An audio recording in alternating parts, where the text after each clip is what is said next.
fans. What's the kid's name? Charles Wilson. Hey, Charles Wilson, are you fucking high? It enhanced the business. It enhanced the business.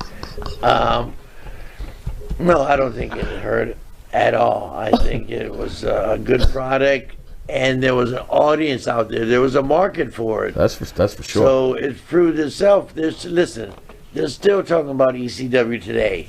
They're still talking about the hardcore matches. They're still talking about Terry Funk and Sabu and the Bob Wire match. They're still talking about guys going through tables and all that stuff. Quarter of a century later, yes. Yes. So, no, I don't think it hurt us at all. At all. It enhanced the business, really. And I appreciate the question, but, you know, of course I'm going to stick up for ECW because I was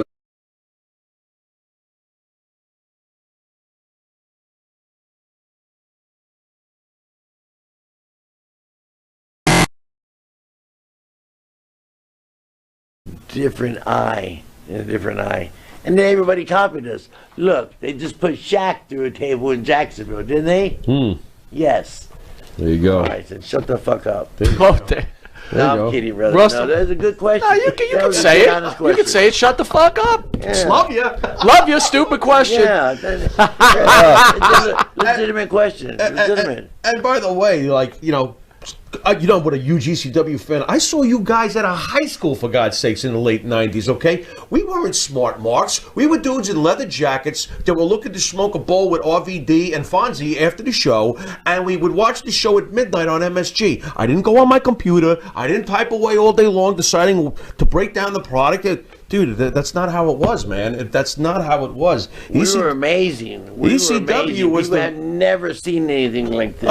They haven't seen a thumbtack match or a Taipei death match with a different. You haven't seen any of that. So we didn't invent it, but it just formulated throughout our process of learning how to be hardcore. Fonzie, do you think that sometimes the hardcore almost gets too much attention? Because quite honestly, there were some great wrestlers who came through those doors in ECW as well. Everybody came through there. Thank you. I mean, it was great. Thank you. And everybody fit right in, and everybody loved it, and everybody wanted to go above and beyond duty, brother. Just like I said, I volunteered to go through a table.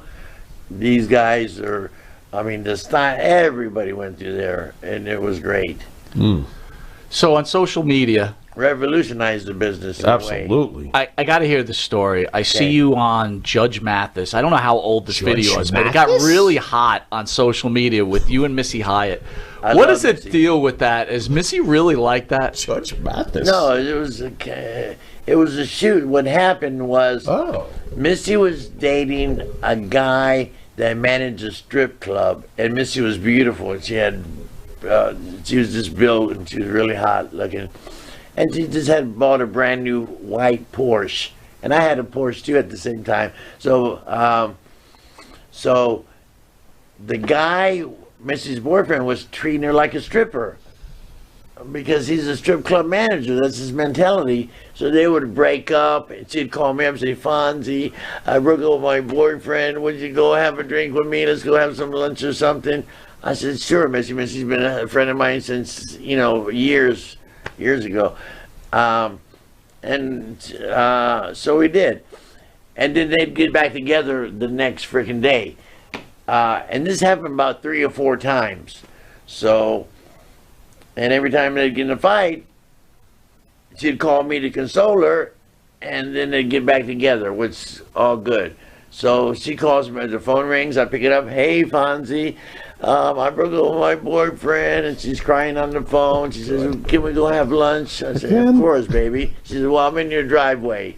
So I come out, there she is, in a brand new freaking Porsche, not even 1,000 miles on it.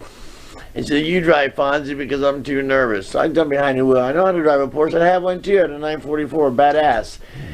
And so I was driving a car, and my phone rings. I'm talking on my phone. I'm trying to console Missy, and bumper-to-bumper traffic. Bam! And I smashed into the car. $10,000 in damage. Boom! Immediately. And I said, "Missy, don't worry. We'll get it taken care of. You got full coverage insurance, and there's only deductible. I'll pay for it. Don't worry." So the next day she calls me and says, hey, my agent said there was a cancellation on Judge Mathis. And we can go on there. They'll give us a talent fee. They'll give us a per diem.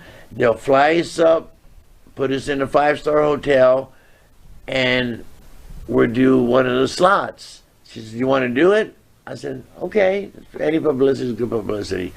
And she wasn't mad at me, so we went up there, and you seen the thing was a big spill, and the judge, and the judge liked Missy Hyatt, if you know what I mean. He gave me his business card. He said, hey, Daddy, if you guys want, you can call me later, whatever. There's people at home eating this shit up alive for real. Go on. Oh, my God.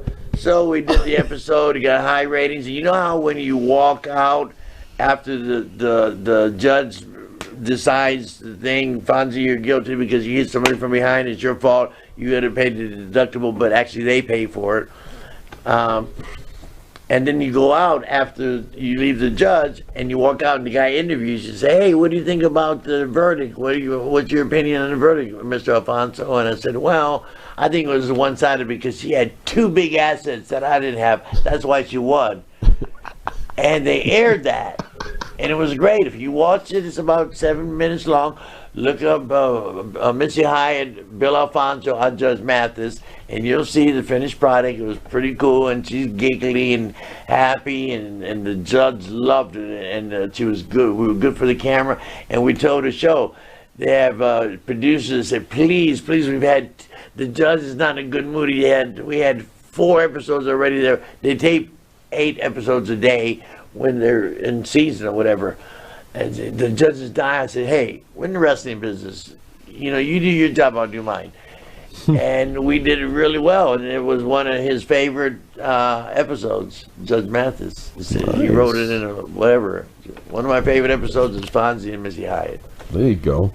One of my favorite wrestlers from back in the ECW days is the legendary Sandman. You got some stories, some memories of Sandman? Well, I talk to Sandman all the time. Okay. I talked to him yesterday. I talked to him the day before yesterday. I talked to Todd Gordon all the time. He became one of my best friends.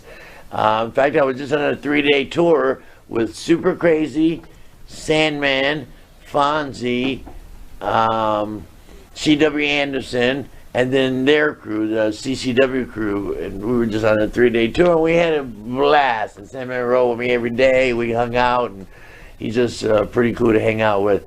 Yeah, I got some stories about Sandman. So we're coming back. We're somewhere in the Northeast. And the only reason I'm telling the story because it's true, and Sandman has told the story himself. So we're coming back from a show. We're driving to the next town. And Raven's driving. Sandman's in the front seat. Little Guido's here, and Fonzie's here. So there's 4 of us in the car. And Raven had got hurt, and they were giving him a real strong opiate for his pain. And Sandman says, hey, give me one of those. And he had been drinking all day, beer, and this and that, and worked and took bumps. He was pretty banged up from the day. And Raven says, no, these are too strong for you, Sandman. I suggest you not take it. And Sandman insisted, so Raven gave him one. So we're driving along, and all of a sudden, Sandman starts going like this. He's sleeping, but he's snoring. He's like gasping for breath. I said, hey, Raven, look at Sandman, Daddy. He's having trouble breathing. He said, he's okay. I said, all right. About 5 minutes later, I said, hey, Raven, his lips are turning blue, Daddy. He's fucking dying, right? He's not getting air. He's not ODing. He just can't breathe because something, whatever the fuck it was. So we call 911. This is a pretty fucking cool story. So we call 911, and we tell her what happened. She said, hey, my wrestling buddy was a wrestling match. He hit his head, so he took a pain medicine. He's having some type of reaction, and he's not breathing. His lips are turning blue. And where are you guys at? We said, well, we're on Interstate 85, headed north. And she says, well, what exit, what mile marker? We said, mile marker 327. She said, well, get off on 328. We're going to have an ambulance meet you guys there. So So it's about 2 miles ahead. So as we pulling off the exit, there's like 10 police cars. The lady, the 911 operator, misinterpreted, thought we were in some type of wrestling, like a street fight or like a big problem. But no, we're in wrestling. It got her in wrestling, pro wrestling with Hulk Hogan.